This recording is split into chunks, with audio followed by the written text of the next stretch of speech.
Hello, everyone. Welcome to Feels Out Loud, brought to you by Becoming Together Therapy and Wellness. This is your host, Becky McNatton, along with the amazing Tara Martini. We're glad to have you listening as we live and share stories of mental health today. Okay, Becky, I cannot wait to share the inspiration for today's episode. Okay. My client has been looking forward to this day. So I want to first say that I received permission from my client to share the story. And she really is the inspiration behind kind of this little mini series that I'd love to do periodically on the show. Okay. So here's kind of how our one interaction morphed into kind of like, oh my gosh, we can do this on the radio show. So she comes in hot on a morning and she's like, Tara, I need to take ownership for my wrongdoing and make things better, but I do not know how. Wow. Which was so incredible that she was so direct. She goes, no one ever taught me how to do this. So now I need you to. Okay. And I was blown away. That's amazing. Because for a couple of reasons. One, for her to be so direct in knowing like what she needed. Mm-hmm. Also, the idea of something I never thought of is these are learned skills that many of us might think, oh, we just have the ability to do that. But if we don't have that modeled for us, then how are we supposed to learn to do this? And so she looked at me and she was like, okay, so how do I do this? And then it was, okay, how does one teach someone to do something? Right. So it led to a discussion and realization that many of the skills we possess as adults or are supposed to possess as adults, we may not have. So then what do we do about it? Totally. Well, we create Adulting 101. I think that's to amazing. Teach people how to do it. Well, because you're pointing out expectations. Yeah.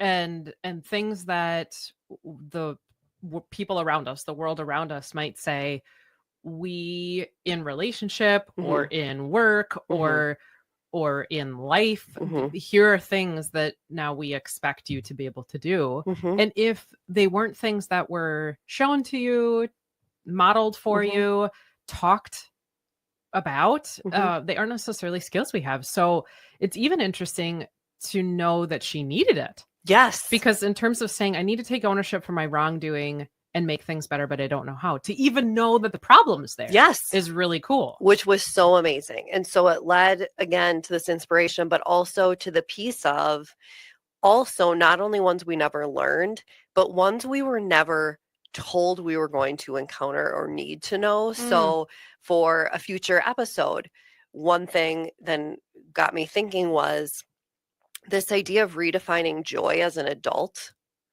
Like the things that used to make you happy where you would go and do something on the weekends. Well, now I'm this adult. How do I redefine joy? I was like, okay, we got to do an episode on that.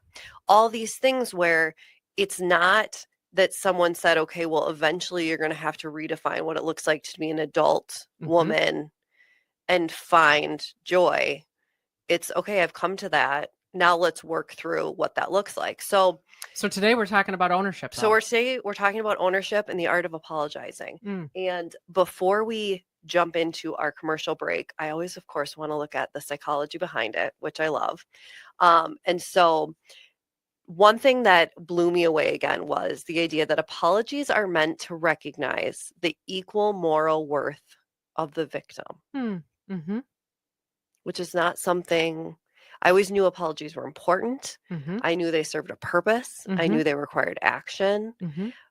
But the piece of they're meant to recognize the equal moral worth, saying, I see you hurting. Yep. And I want to see you and show you your value. Totally. So we're going to head to a commercial break, but when we come right back, we are going to dive even further into the psychology of apologies. Yeah, we're a fantastic discussion. We get to talk more about why we apologize, when we apologize, how to do that more effectively. Yeah. And we're going to take ownership over the art of apologizing. Thank you for listening to Feels Out Loud. We will be back in a moment. All you got to do now. In a world full of strangers, you don't know who's right.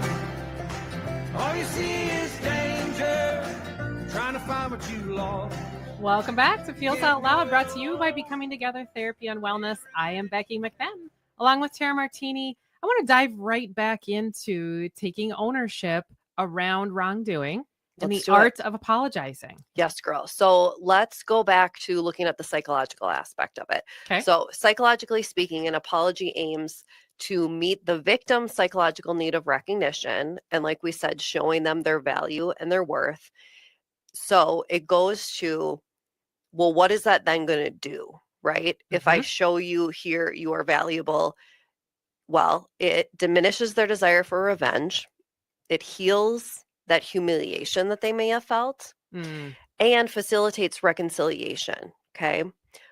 But no pressure on the apology here. None of those things can happen without a proper apology. Without an apology that is well done. Correct. And that's what we're going to look at today as well. Yeah. What is the difference? Because anyone can say, I'm sorry. Yeah. Right. And so looking at, wow, all of those things, it's wonderful to have that impact. But if certain pieces are missing, then those things are not possible. Right. And a lot of what we're doing is for the other person to show that you value them. So it also looked at of if the apology is accepted, right, and the offender is forgiven, so the apology goes well, that person is forgiven, then you get to go back to that moral status quo, which I also thought was fascinating to use that terminology of that moral piece and that status quo of you want to restore it, you want to bring it back to its original form. Well, in order to do that, we have to teach you how to do that apology. Right. Well, in the clinical world, we call that repair. Yes. That we might call conflict, or as person is saying, taking ownership over a wrongdoing, we might say that's rupture. Yes. So we're saying that moral status quo is relational repair. It is. So I found this article, How Taking Ownership Builds Connection. And of course, Becky, I saw the word connection. It was like our favorite word. If we had a word of the hour or series, it would just be connection, because we talk about it all the time.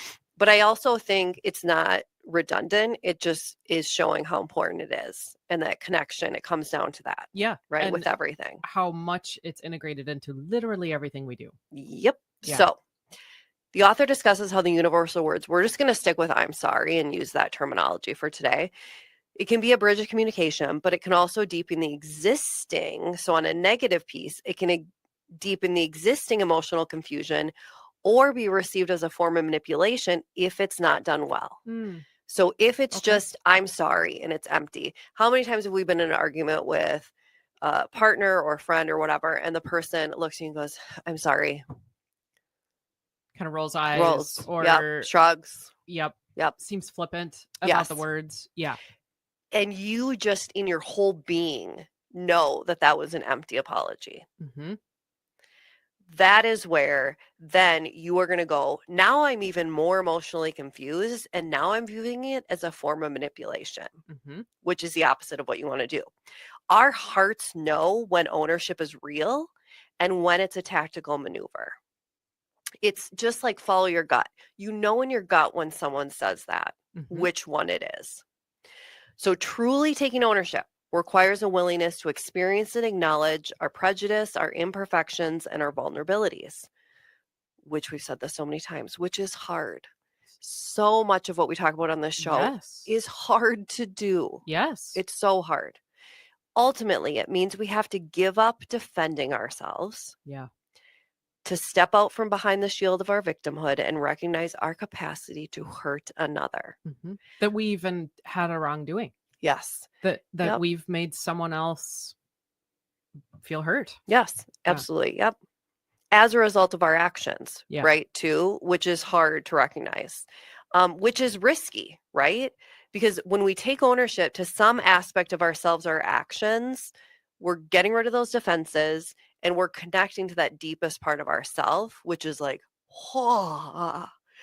really scary, but it's also looking at the core of who we are, right? And when we do that, we risk rejection, judgment, because the person doesn't have to say, I forgive you, let's move on. We hope that, but Yeah. they don't have to, Yeah. right? So for some, that risk is too great, right? They're saying, I can't be vulnerable. But if you feel the risk is too great and you don't apologize, then you miss that opportunity for connection and growth is Mhm. lost. And we all know, sitting here, listeners, you can think of a name that pops into your head of someone who we always say, like, oh, I know that, or that person never says I'm sorry, right? Totally. We all have that person in our lives or someone in our past or whatever. But it made me kind of look at it from their lens of, it used to be like, oh, they're just stubborn, right? And never want to admit they're wrong. But then it also now, because of this, made me realize, or is it just they're scared of that vulnerability and the risk they felt was too high? Right. Or is our own shame coming into play on something that we did that we feel badly about? So true. And Yep. so we seek to rationalize our behavior by getting defensive Mhm. that behavior was okay. Right. That really that's about our own shame Mhm. and our own hardship in saying, I don't really like what I did. Right. And we're going to look at later, we're going to look at this idea of, because so many times it's, I did this, and then we're looking at, I have to do this to make it better. But how often do we look at, okay, I did this. Let's explore everything I'm experiencing in, Good point. which we don't do. Yeah, good right? point. Right. And so we'll look at that in a little bit. But first, what I want to do is, well, we know what a good and bad apology looks like. Like we said, it's empty, right? The "Ugh, I'm sorry, rolling Mhm. my eyes. Mhm. But what does it look like to take accountability for your actions? So we're going to go over a few things. We're going to look at, anytime Harvard puts out anything, everyone listens, where they put out this, Harvard Medical School published a piece on the art of apologies. Ooh. And so we're going to look at, they just made it very clear for us, like, here's effective wording, here's ineffective wording. Okay. And then, we always love a good role play around here. Mhm. So we're going to do that. And so let's look at a couple tips as far as what does it look like to take accountability. This first one I absolutely loved was pause before reacting. Mm. I think so many people think you did something, so the next thing out of your mouth has to be, I'm sorry. That makes total sense. Where what if there's silence, or what if there's pause?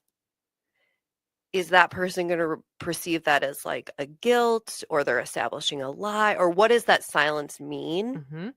But it's so important to pause because, one, it takes time to learn how to do this, right? But if you practice, and it's going to be awkward, we always say that, right? And Yep. even I think we said an earlier thing, our culture is not good when it comes to silence, Yep. right? We feel like something's wrong, but it can make a huge difference. So you want to take the time to think about what you have done or said and the impact it's had on the other person before you take ownership for your wrongdoing. Before any words come out of your mouth. Yes. Yeah. Think about it, right? Yeah. And it's that idea of think before you seek, but it's just that idea of think about your action, the impact it had on the other person or people, and then just be thoughtful and take your time about your approach. Yep. So, how do we avoid an empty apology? Okay. Well, be sincere about it. And that means just being genuine. So it doesn't just mean sorry, move on. It means acknowledging the hurt and indicating what you will do differently in the future. I worked so much with my students on this as a teacher because I think life of a teenager is messing up, right? And then what do we do, right? We create beautiful opportunities for growth. So why not talk about it? And so when a student would apologize and be like, I'm sorry, I had an attitude in class or whatever, it would be like, okay, that's awesome. And thank you for apologizing. But what are you going to do about it? Yes. Right? Where's that action step? There Yep. needs to be action and a change in behavior associated with the apology. So when you are doing this, here are some things. Do you want to take every other one? First, I'll do identifying your role, and then we can. So identify your role first, which is just recognize your part in the issue. Here's the part I played in the problem, right? Here was my action. Yes. Yeah. Here's what I did. Even if it feels like the situation was out of your control, there's likely some aspect that you did have an impact on. Okay. So first, identify the role you played in it. Well, and then when we're apologizing, we get at this validation before we do anything else, almost always in every interaction. This could go beyond apologies too, Right. but for sure in an apology, showing an empathy or at least an awareness that the other person was impacted by what you just identified as your role. So you're saying, in my interaction with you, my action had an impact on you. Right. Yep. Validate their feelings in that. So it's the idea of when we kind of combine the two, identify your role and then validate the feelings. It's that concept of you are not, if maybe you would have handled it differently. So if you said, I am sorry, I see that you're very hurt.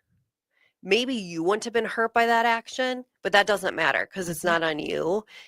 But that person was hurt. Right. Yeah. And you bring up a really good point also on intentionality. Yes. That so often we don't mean to hurt people. So validating that someone's and emotions are whatever they are, not only do they get to be that way, it doesn't mean we meant for that to occur. Correct. That validation doesn't mean a agreement that if you feel hurt, it doesn't mean I meant to hurt you. Right. But so often we want to say my intention wasn't to do this. Leave it at the validation. It is. And I think what you just said is perfect, is leave it at the validation. Okay. The intent wasn't.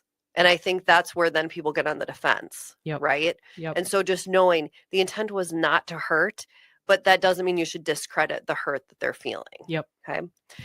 Also, just be honest, right? Being honest might make the conversation more difficult, but it's always going to make the apology stronger.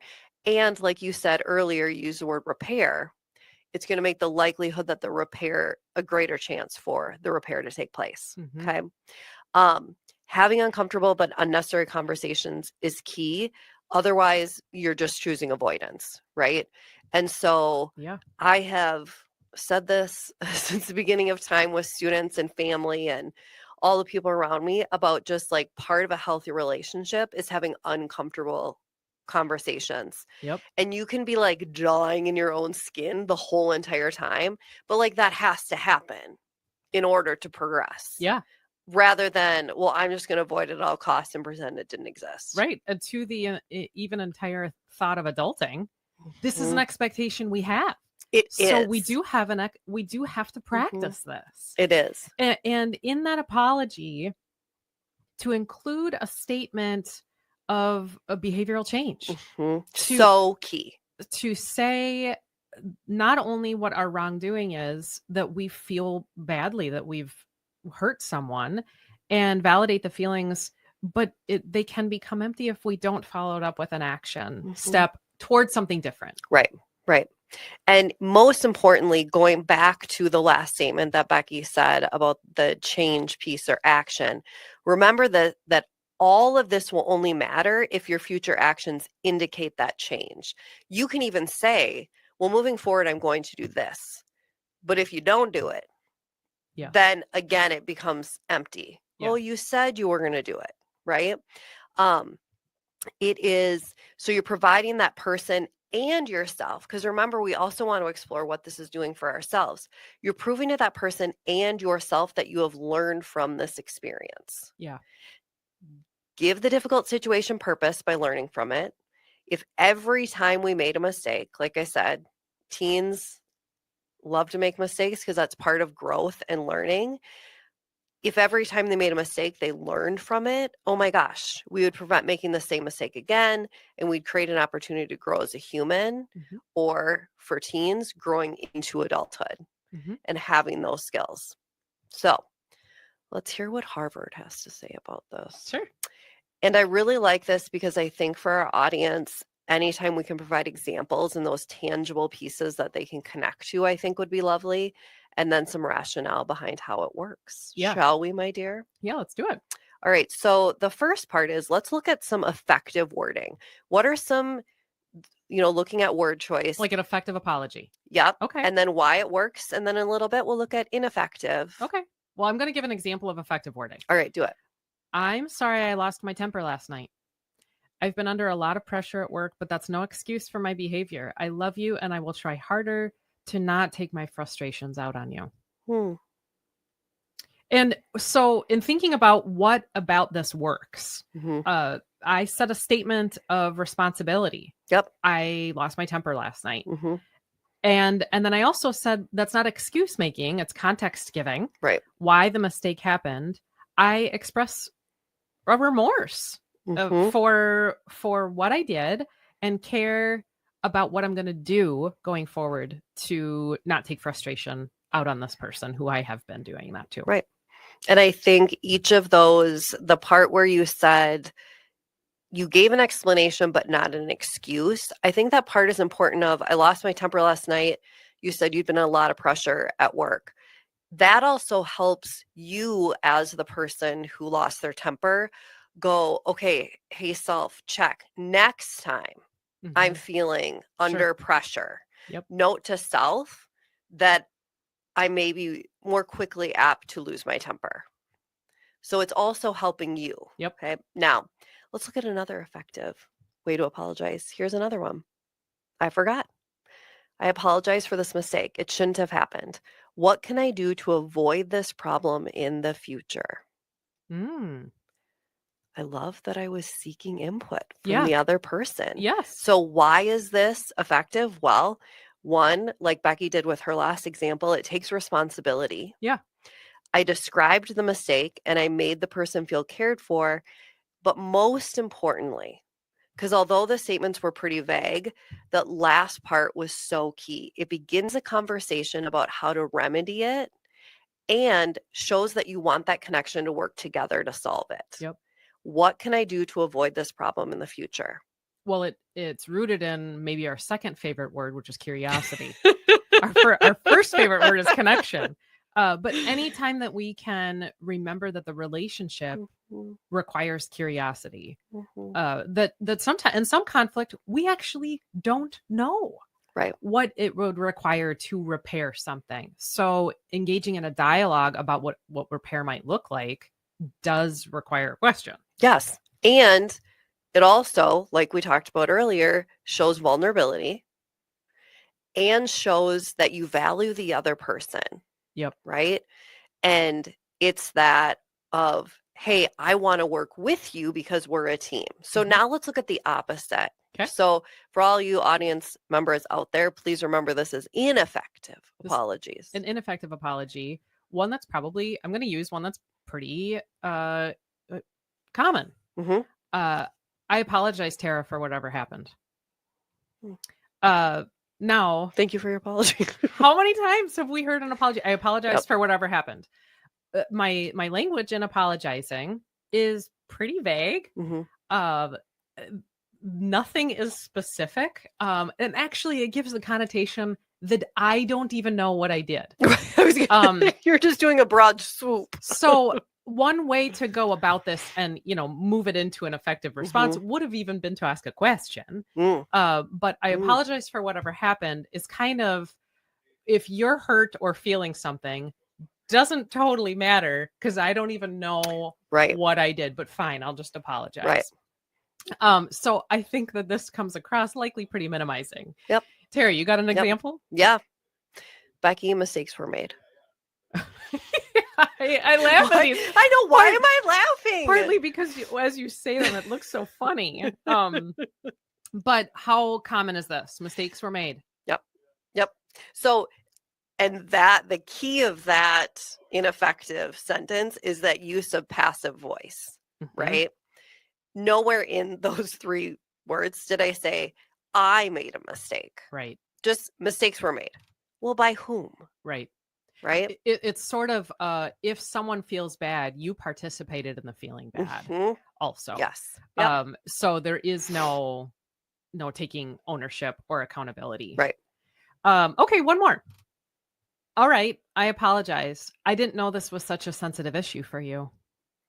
And how often have we heard apologies like Yeah. this with effectively what someone is saying here? What I'm saying in this example, but if you were hearing it, is I'm sorry that you feel badly. Right.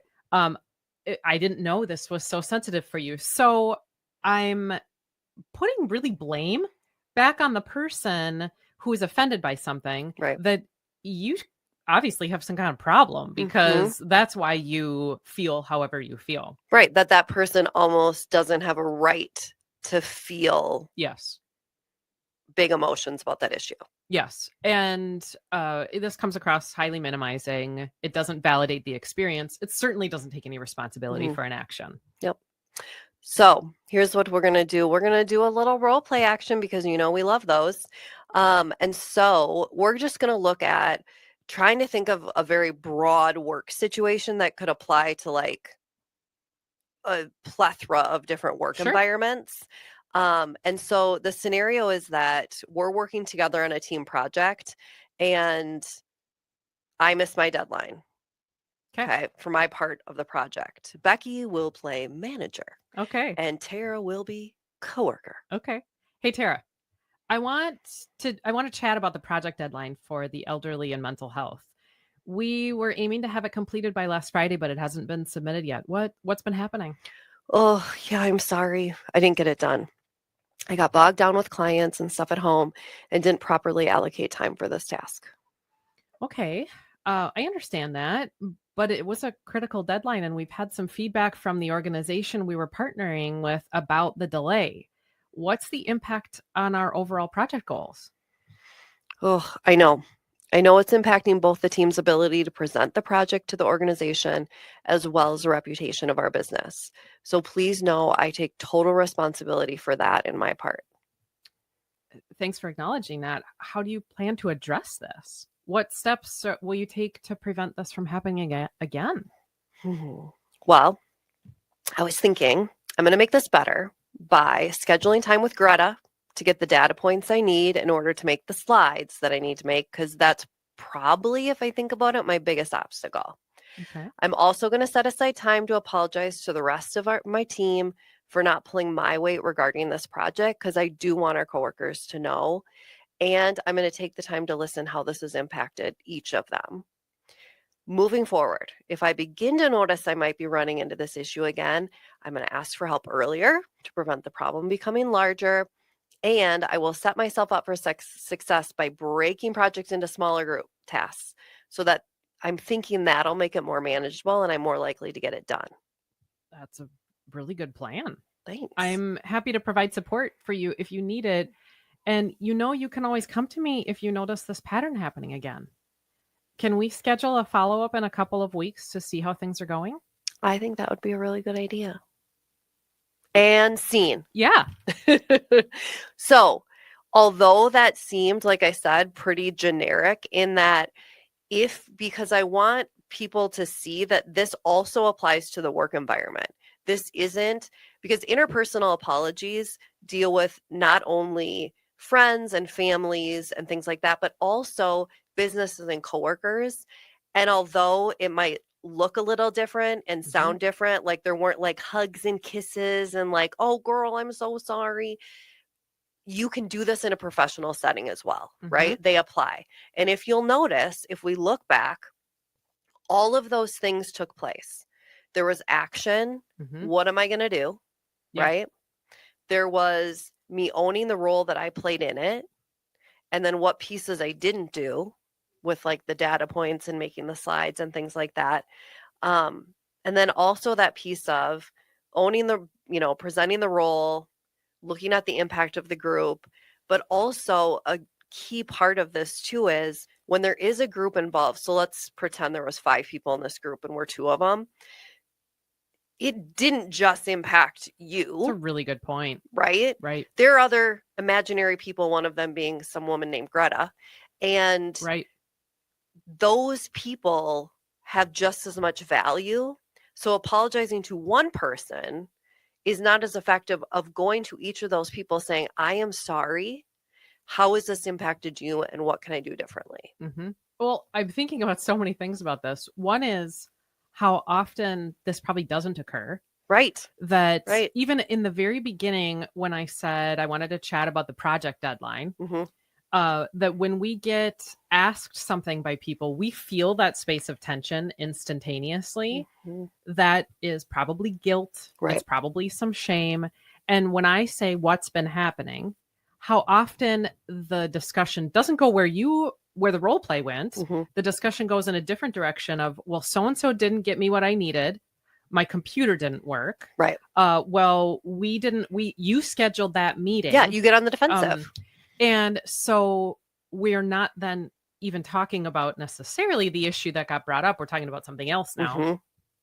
But the apology ends up not being there. Right. Because a person is trying to make it so they don't need to do the apology. And I love so much that it was an instantaneous apology, and then was really kind of tiered of went to, I'm understanding what happened for me. I'm understanding the rippled impact of this. As you said, I'm part of something bigger than myself. And so there's probably an apology to a few different people. And here's what I think did and didn't occur.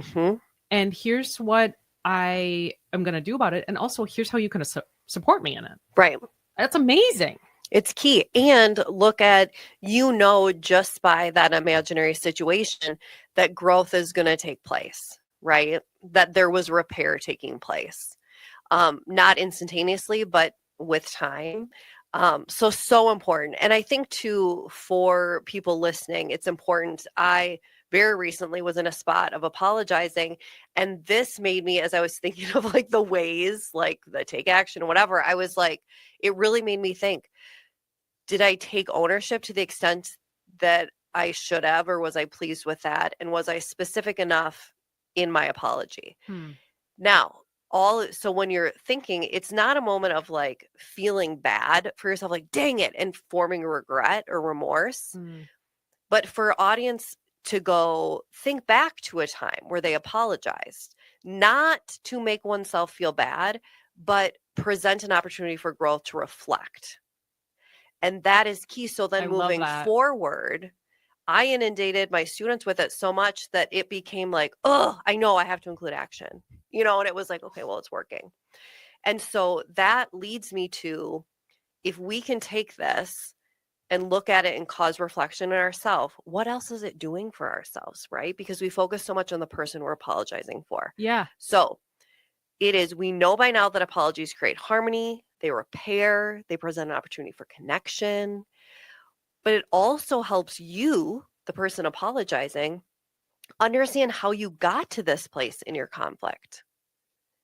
Yes. Which, well said. Holy buckets, we all need to do that. It also provides a roadmap of where you have been, and then what direction can you go with this information that you now have. So, hey, own it. I made a mistake. Now looking at, okay, where can I go because of this, right? And how can I grow from this? And like I said, with thinking of, for all of us out there listening, think of a time where you have apologized or maybe not apologized. Yeah. Allow for reflection on what you cannot control as well. And try and be at peace with that. We cannot control, like we said earlier, if I apologize to Becky and Becky does not receive it and says, well, I don't forgive you, I have no control how she's going to receive it. Yeah. But I need to be at peace with just knowing I did my part. Yep.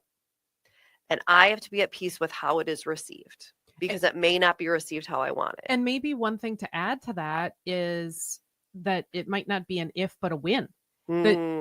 Peace to tell yourself, I need to be at peace about this right now, and trust that relational repair continues. Yes. It isn't only in the moment of, we don't tell ourselves, well, if it isn't in the I'm sorry, right, then it's never going to occur. That perhaps timing and pacing are required here. So, I love that. So be grace-filled to yourself and to the other person. Yep. Or people, right, in this role play around the group, yep, that the relational repair comes over the course of time as trust is built. That maybe when people see the actions or the changes, that's when it comes. I love that. That we can say to ourselves, it's okay. Yep. Right. It's okay right now. But it's learning to do that, right? Yes. And I think we are a society of instant gratification, instant change where we want it right now. Yep. So you bring up such a good point but all of this takes time. It takes time. But if you're invested in that connection or relationship, give it the space, right, that it needs. Yep. And so it also, just quickly, it also helps you understand your choices, where you can go back and go, Yeah. self, why did I make those choices? Yep. And again, it goes back to that growth model of if we can learn from it. Because in the end, folks, if we don't take ownership, we are just trapped within ourselves. And that's a hard place to be. Mhm. It's just like we've said in other episodes, and we've talked with our guests about if we hold in our emotions, right? It only builds up. Mhm. So it's the same with taking ownership and apologizing, which is hopefully now our listeners are like, wow, I am truly an expert. Thank goodness for your client who wanted a lesson on apologies. So here's what I was thinking, because I'm very curious about, this is the way we in our culture apologize, right? Mhm. American kind of Yeah, Midwest culture. exactly. Yep. So one thing that it was interesting, I made the connection last night where I was like, oh my gosh, not only is my client the inspiration, but this other piece is an inspiration. It was probably like 4 or 5 years ago where someone introduced me to the Hawaiian prayer of forgiveness. Have you ever heard of this? No. I'm mildly obsessed with it. It's so beautiful. It's a beautiful example of what taking ownership can look like. It's very simple, yet so powerful. And this mantra is used to create harmony, release past hurts, promote forgiveness, reconciliation, and healing. And it Wow. is simply, I'm sorry. Please forgive me. Thank you. I love you. Wow. So beautiful. That's amazing. So beautiful. Those words alone, I think, are just exquisite. And then also thinking like, well, what things take place in between those words? Right? What Yes. does the thank you mean? Yes. And such a beautiful thing to think about. And so it inspired me in that, what do they each mean? The I'm sorry, please forgive me. The thank you, I thought, well, could come from a place of if someone says, yes, I forgive you, right? But also thank you for just allowing this space Mhm. and sitting in this space with me. Yeah. Appreciation and gratitude, even for the relationship in general. Yes. That this moment, I'm grateful for this moment. That kind of a radical acceptance of even tension can be trust building. Yes. And it absolutely you can. said this at the beginning of the show, that when we have hard conversations, sometimes we can't see in the hard part of it the coolness that can come from it. Right. But in relationships, so many beautiful things can come from having sat in those tense moments, that I can see so much of thank you. Yes.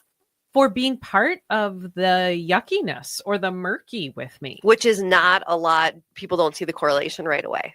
No. Right. But so it's incredible. It is incredible. And so it led me to also then look at other cultures in ways that I've observed there to be that I'm sorry.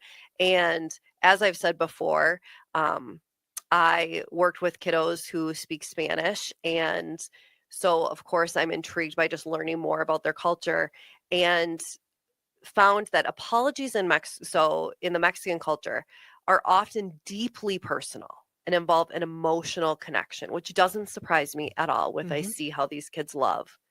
Saying, rather than I'm sorry, lo siento, which means I feel it. I feel it. More than an apology. It's more than truly apology. Feeling with another person in saying you feel right along with them. Such a cool discussion here. We're going to head to a commercial break. But when we come back, we're going to talk through listener questions about taking accountability for our actions and apologies around this. Feels Out Loud will process your thoughts in just a moment. Got to do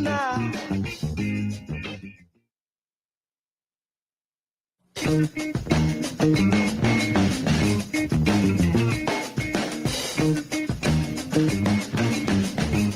are back again with Feels Out Loud, and this part of the show is where we talk through questions from you all, our listeners. If you have a question related to mental wellness, sharing feelings, or topics for each week that you want us to process through, please visit our website at becomingtogethermn.com and find that Feels Out Loud page to submit a question directly, or you can sure email us at contact@becomingtogethermn.com.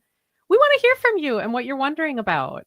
So a gigantic thank you to my client for being the inspiration, and to our listeners who have sent in questions about the art of apologizing. Absolutely. I received enough questions to where I just created one master question because they all were connected to the very same thing.